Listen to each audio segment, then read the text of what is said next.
Hello, everyone. Thank you for watching. And today we're going to be talking about how the Iowa polls have narrowed up dramatically since just in the just from today and from the last few days, like I predicted that they would. You're going to see already North Carolina polls are narrowing up. Um, and I guess I can go over that at the end of the video. I'm probably going to be primarily focusing on this Iowa poll. I've had Joni Ernst winning every single time in all my Senate election predictions, and I'm going to maintain that, um, which is why these polls are narrowing up. Even the Monmouth poll, which does tend to lead Democratic, if you look at this Iowa poll over here, they have Biden up 3, Greenfield +2, is even making the election a lot closer, narrowing the election up a lot. So anyway, the last Monmouth poll had them up 3, slight narrow, but let's just focus on this. So if you go back here, let's see. And to mention, there's not many polls in Iowa, but I don't know why I did that. But if you go back just a week ago, let's just say 10/18, whatever, 10/15, be fair. I guess you'll have to go back to not to September, but I mean, there was a poll with her up 12. I don't think anybody believed that poll by this random news organization, but main consensus that Greenfield was up 4 or 5 points in the state, maybe 3, doing very well. Just today, we have 3 Iowa polls that come out. I don't know where this one's from. I didn't see it today. I'm not really sure about that one. New York Times poll out, Emerson poll out, Monmouth poll out, all showing that race is narrowing up. Her spread went from being up by around 3 to 4 points to now being up 1.8 points. Definitely a large narrow up. And, I'm going to focus on how probably today North Carolina as well, because this is such a small area. I did say it would be a short video, but look, it's narrowed up. And I think we're going to start to see a lot more Maine polling narrow up. Now, I don't think Susan Collins has the best chance at winning the race, but I do think it's still going to narrow up nonetheless. She did win by, mind you, 40 points last election in 2014. That's not going to happen this election. We all know that. But it's going to narrow up. I mean, she still does have a solid support in Maine. But mind you, we're not talking about Maine right now. We're talking about Iowa, and it's narrowed up. And come election day, Ernst is going to be up in the spread. Most likely for me, she'll be up around. And just going based on the poll, she'll be up around 2 points. She'll win by around 6 points. I see this as being pretty solid lean for the Republicans. Joni Ernst will beat Teresa Greenfield. So let's go back anyway. The backspace, gosh.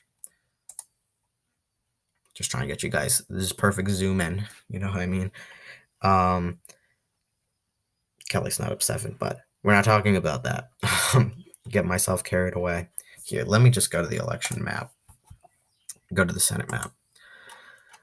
So, and Minnesota went to toss up. Look at all this. North Carolina with Cal Cunningham versus Thom Tillis. I know that those text messages came out with Cal Cunningham. That probably hurt him a little bit, but I think that it's mostly just narrowing up because that's what the polls do. They narrow up as the election gets closer, and they narrow up in favor of Republicans almost in every state, which is what I talked about in my previous video. So we go back to here. We have one Tillis poll up. That's just one random pollster.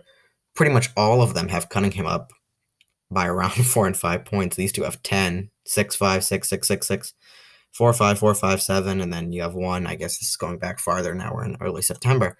But if you just look at this entire area, and even past the ones, I mean, there's 7, 6, one tie, but it keeps going. While the consensus that Cunningham is up, and then you have to go all the way back to like May of this year to have any polls with Tillis close. Tie. Newest poll out, there's a tie in North Carolina. I don't know what this changed research. It's a Democratic pollster, so put some leverage on that. But up 1, up 2, up 1, up 4 over here.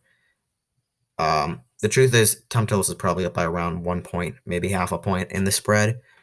And the polls are going to narrow up a lot. If you didn't notice, In about a few weeks ago, Cunningham's average was up by like 5 points. I guess you can include the 2 and the 6 and the 4, maybe the 1, but he was up by 4 or 5 points. I don't remember the exact spread, but Cunningham was up pretty markedly in the state. Oh, I guess you can look at this. Now, August, Cunningham took an insane lead.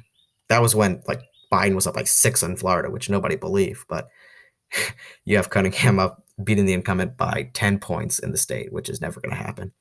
And what do you know? Polls are narrowing up. So it's up by 6 points. We all know. So like this is 5, and now it's narrowed up. He's up by 2 points now, 2.3 points, and it's going to get even closer, narrowed up. And then Tillis is going to take the lead. But just look at this area and forward. He's like they spread it out. The polls are pretty far margin. Tillis is down by 5-6 points. Now down by 2.3 points, excuse me. And that's just the truth. And then you can look at the Maine, or not Maine, Iowa. I didn't even realize they had this little thing here. Oh, they don't have it for Iowa. Dang it. It's a bit annoying, but you'll understand it's the same picture. So, like I said, polls are narrowing up in these states: North Carolina, Iowa, Michigan. It is pretty close. It's getting close. Some polls, Peters up 5-6. Probably Peters is up around 4 or 5 points. Maybe 3, 4 or 5 points. Mind you, 2014 he won by 13 points. So John James has drastically narrowed this up. It's a toss-up state in RCP, and I trust RCP over 538. That's basically off of what happened in 2016 and 2018 when 538 got completely wrong. Just look at what they had. It was completely wrong. I know that they gained popularity. They got the 2012 election. I'm pretty sure dead right with electoral college votes. But 2012 election, that was widely predictable to happen compared to 2016, where, I mean, I said that Trump was going to win. But if you looked at the poll margins, they had a Clinton victory. If you look at 2018 and the poll margins, they had the governor of Florida, Andrew Gillum, winning. They had, I can go to the 2018 map. Let's see. 2018 RCP map.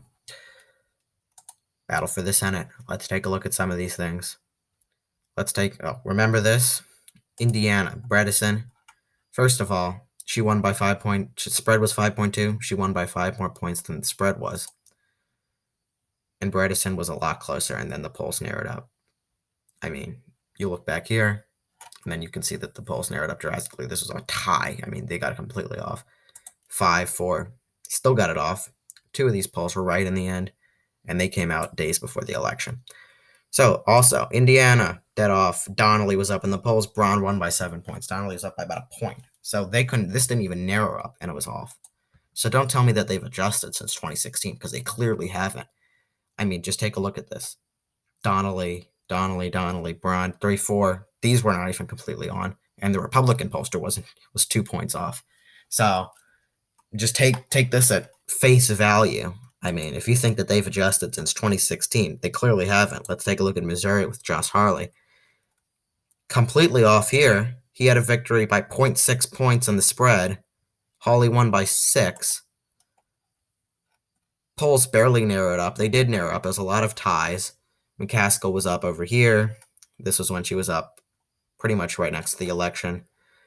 So, yes, it predicted a Hawley victory, but look at the margin. You talk about the margin of error is like 3 points. That's not the margin of error. That's 6 points. That's a 6-point difference. And then I know that Nevada and Arizona, they overpredict Republicans, but we're not talking about Nevada and Arizona. And I have Nevada and Arizona going to the Democrats and going to Joe Biden with the electoral margins and the Senate. So you can look at Florida. Now, this was a little bit closer, but look, over-predicting the Democrats again. Polls narrowed up slightly, I guess you could say. He was up by 3, 4, but not really. Not really with Florida. Florida's usually pretty close. It does narrow up for the Republicans more. You can see a lot of blue, but then Scott's up in a few. Rick Scott, current senator of Florida.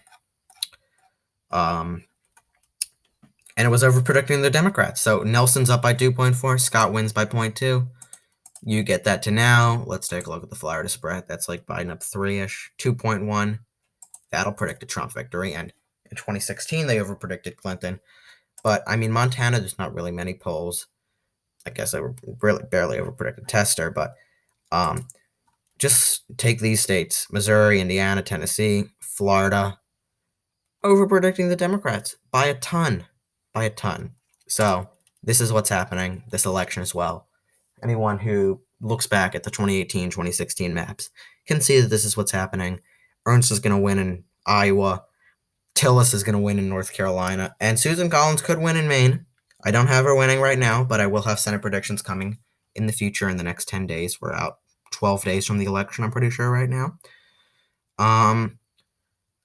So, I mean, that's what they need to do. They need to win Iowa. They need to win North Carolina. That'll get them 51 seats. When I have them winning everything else, Montana's not even competitive anymore. Montana's going to the Republicans. I'm not sure the guy's exact name. But it's narrowing up, and it's going to narrow up more. And Susan Collins could win. That'll be 52 seats. I know she's pretty much a toss-up vote in the Senate. But for Republicans, that would be better for them. And then, yeah. I can't think of many more. Let's see. If we go to 20, go to nowadays. Obviously, Lindsey Graham's going to win in South Carolina. Georgia's going to the Republicans. So, honestly,